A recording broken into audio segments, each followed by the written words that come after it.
Hey guys, it's me Nisha and I'm coming to you with my sickle cell vlog of the day. I believe today is the 15th, I think.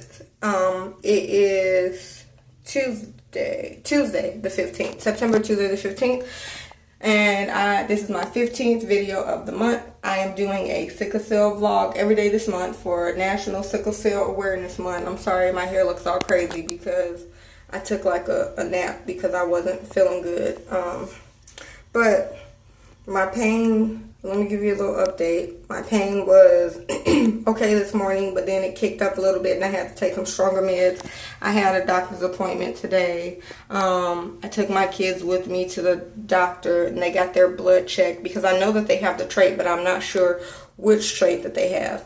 And off of how my children act, when they get sick, when they have pain. I think my daughter, because I have sickle cell disease, hemoglobin SC. My mom gave me the S and my dad gave me the C. So I think my daughter has the C, hemoglobin C.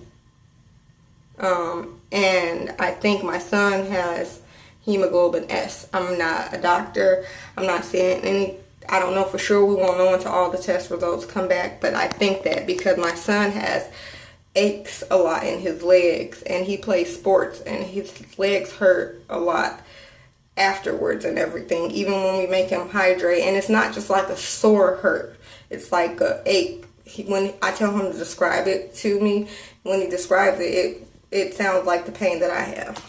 So today what I want to talk to you guys about is having problems getting your prescriptions at pharmacies. Now, I personally have not had this problem, but I have talked to a lot of other warriors who have had this problem, and I have some things that my doctor does with me to avoid having this problem, and just things that I know from talking to other warriors, things I know from research, things I know from working in the hospital with the pharmacy, and all the stuff that you can do to help you.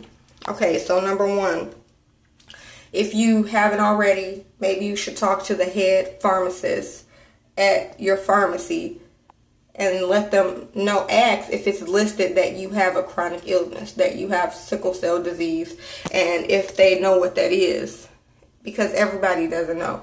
And let them know what that is and that your doctor gives you medicines all the time, and let them know that your doctor will be giving them a call to explain it. Which is my second tip, is if that pharmacy is giving you problems, go to your doctor and let your doctor know, and have your doctor to call them and explain what it is. And then that is something else that you can do. Your doctor can, so that way it's not just coming from you. The reason I say you can either let your doctor do it first or you can do it first. I say you do it first because the pharmacist might say, you know what, okay, this is why. They can look it up. They can call your doctor. Tell them they can call your doctor. That's another thing. Tell the pharmacist they can call your doctor and confirm it.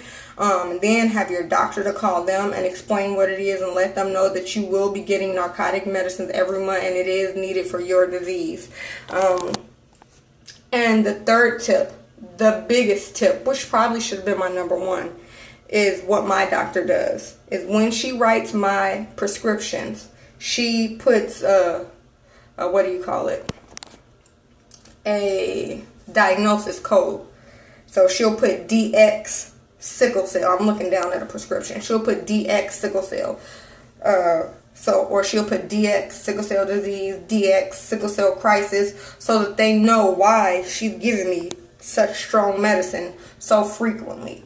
So I'm going to show you this without showing you all my personal information. So let me show you.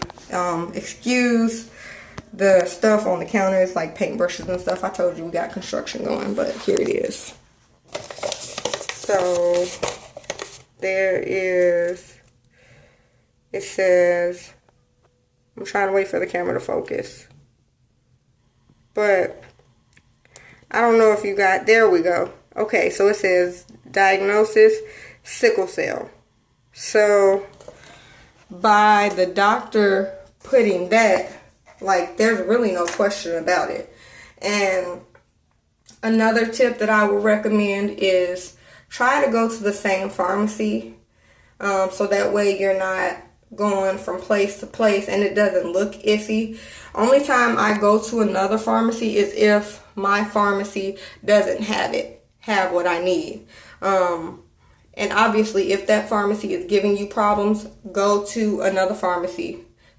Don't just switch your narcotics, switch all your prescriptions over. So it's not like, oh, you're just going to get narcotics from somewhere else because you a druggie. No, switch all of them over and go somewhere else.